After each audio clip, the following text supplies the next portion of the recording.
சைனத்து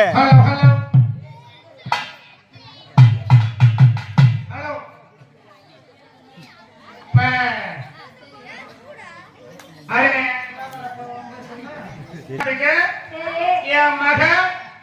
பாண்டிசுக்கு அடுத்து என் மருமக அர்ஜுனுக்கு என் மக ஆனந்திக்கு இந்த ஊர்ல வந்து எங்க ஐயா பிரசங்க மக்களால் தேவைப்பட்ட ஊராட்சி மன்ற தலைவராக இருந்து அவர் தலைமையில பழனிசாமி ஊராட்சி மன்ற தலைவர் அவருடைய தலைமையில